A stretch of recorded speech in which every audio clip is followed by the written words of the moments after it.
आवाज सर्वसामान्यांचा।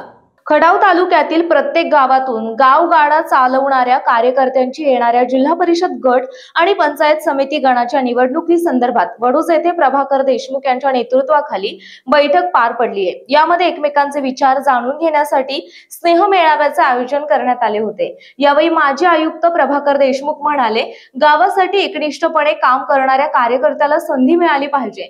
नेत्यांनीच नेत्याला संधी दिली तर कार्यकर्त्याला वाटते आपल्याला काय भवितव्य आहे की नाही। यासाठी खटाव तालुक्यातील प्रत्येक गटातील आणि गणातील इच्छुक कार्यकर्त्यांचा मेळावा घेण्यात आला।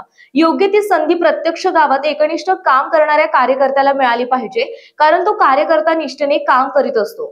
गावात अनेक अडीअडचणीला तोंड देत असतो। कार्यकर्त्यांचं म्हणणे ऐकून योग्य माणसाला संधी देण्याचे काम आम्ही करणार आहोत। प्रभाकर देशमुख पुढे म्हणाले, सर्व कार्यकर्त्यांना विश्वासात घेऊन हतबलता कसल्याही परिस्थितीत होता कामा नये असा प्रयत्न राहील। आता होणाऱ्या जिल्हा परिषद पंचायत समिती निवडणुका आहेत, यामध्ये यश मिळवण्यासाठी आटोकाट प्रयत्न करू आणि निष्ठेने काम करणाऱ्या कार्यकर्त्यांच्या पाठीमागे श्वास असेपर्यंत ठामपणे उभे राहू, असे आश्वासन आणि आव्हान प्रभाकर देशमुख यांनी जमलेल्या कार्यकर्त्यांना बैठकीदरम्यान केले। यावेळी मकरंद बोडके, पृथ्वीराज गोडसे, डॉक्टर महेश माने, विजय शिंदे, सत्यवान कमाणे, दिलीप तुपे, रवींद्र खाडे तसेच खटाव तालुक्यातील प्रत्येक गटातील आणि गणातील आजी माजी कार्यकर्ते उपस्थित होते। प्रमुख कार्यकर्त्यांना विचारविनिमय करण्यासाठी आजचा स्नेह मेळावा मी आयोजित केलेला आहे।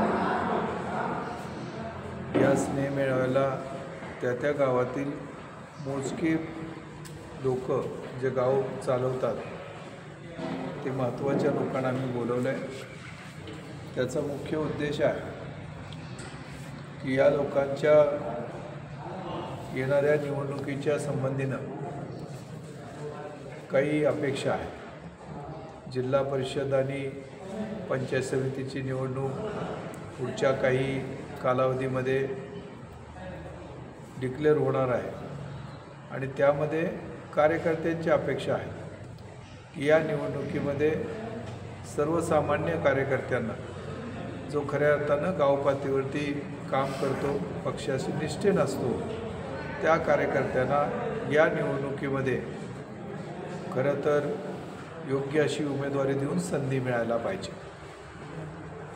ही निवडणूक स्थानिक स्वराज्य संस्थेची निवडणूक ही खऱ्या अर्थानं कार्यकर्त्यांची निवडणूक असते आणि या कार्यकर्त्यांच्या निवडणुकीमध्ये नेते मंडळींनी नैतिक जबाबदारी देऊन कार्यकर्त्यांना संधी द्यायला पाहिजे। तेच नेते पुढं आलं तर मग कार्यकर्त्यांना वाटतं की आपल्याला भवितव्य आहे का नाही।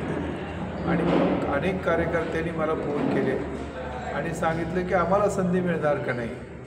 तर मी असं म्हटलं की आपण सर्वजण एकत्र चर्चा करूया।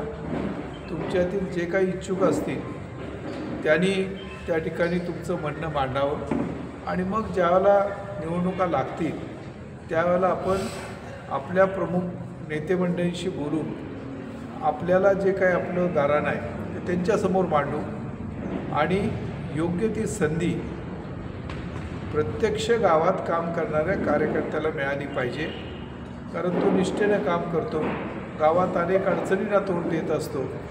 यासाठी आजची बैठक आयोजित केलेली आहे।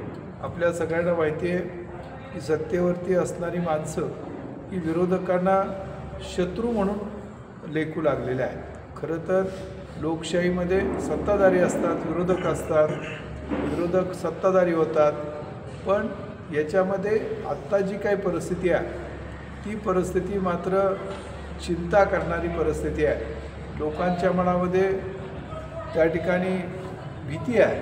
लोकांना असं वाटतंय की आपलं म्हणणं ऐकून घेतलं जाणार का, आपल्याला न्याय मिळणार का, आणि त्यासाठी लोकशाहीमध्ये संघटित होऊन आपल्याला संघर्ष करावा लागला किंवा लढा द्यायला लागला तरी आम्ही ठरवलं आहे की जे माझ्यावरती प्रेम करणारे कार्यकर्ते आहेत, जे निष्ठेनं काम करणारे आहेत, त्या कार्यकर्त्याच्या मागं श्वास असेपर्यंत ठामपणे उभा राहायचा मी निर्णय घेतला आणि ते येथील कार्यकर्त्यांचं म्हणणं ऐकून या ठिकाणी माझी भूमिका मी मांडणार आहे। शेवटी लोकशाही आहे, लोकशाहीमध्ये काही लोकांना संधी मिळते, काही लोकांना पुढच्यावाला संधी मिळेल, पण त्यांचं म्हणणं ऐकून घेऊन योग्य माणसाला संधी दिली पाहिजे असा आमचा कटाक्ष आहे। आणि कुणी त्यासाठी आम्हाला गृहीत धरू नये असं पण आमचं म्हणणं आहे.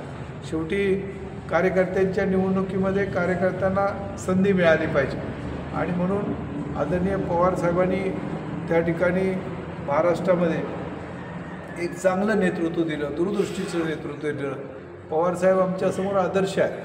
त्याचबरोबर आत्ताचे सत्तेमध्ये असलेले उपमुख्यमंत्री अजितदादा पवारसाहेब असतील किंवा मकरंद आबा असतील, यांनीसुद्धा विकासात्मक भूमिका घेऊन कार्यकर्त्यांना आधार द्यायचं, त्यांना सपोर्ट करायचं आम्हाला आश्वासन दिलं आहे आणि त्या दृष्टीनं आम्ही पुढची वाटचाल करत असताना सर्व कार्यकर्त्यांना विश्वासात घेऊन त्यांना कुठेही असं वाटता कामा नये की त्यांना वाऱ्यावरती सोडून दिलं आहे किंवा त्यांच्या मागं ठामपणे कोण नाही. बऱ्याच वेळेला सत्ताधारी अतिरेक करतात आणि मग कार्यकर्ते हतबल होतात. ती हतबलता कसल्याही परिस्थितीत होता कामा नये यासाठी आमचा प्रयत्न आहे आणि मला खात्री आहे की हे कार्यकर्ते माझ्याबरोबर जे काम करत आहेत ते निष्ठेनं काम करत आहेत, प्रामाणिकपणे काम करत आहेत. गाव पातळीवरती त्यांना अतिशय चांगलं त्यांचं नेटवर्किंग आहे आणि ज्या ग्रामपंचायतच्या पूर्वीच्या निवडणुका झाल्या होत्या त्यामध्ये 50% अधिकच्या ग्रामपंचायती आमच्याकडे आलेल्या होत्या आणि यानंतर होणाऱ्या जिल्हा परिषद पंचायत समितीच्या निवडणुका आहेत किंवा ग्रामपंचायतच्या निवडणुका आहेत त्यामध्ये सुद्धा आम्हाला यश मिळण्यासाठी आटोकाट आम्ही प्रयत्न करू. कार्यकर्त्यांच्या मागं ठामपणे उभा राहू हा संदेश देण्यासाठी, त्यांचं म्हणणं ऐकून घेण्यासाठी या ठिकाणी आम्ही एकत्र आलेलो आहोत. आपल्या परिसरातील महत्त्वाच्या बातम्या पाहण्यासाठी मायभूमी न्यूज चॅनलला यूट्यूबवर सबस्क्राईब करा आणि बेल आयकॉन प्रेस करा.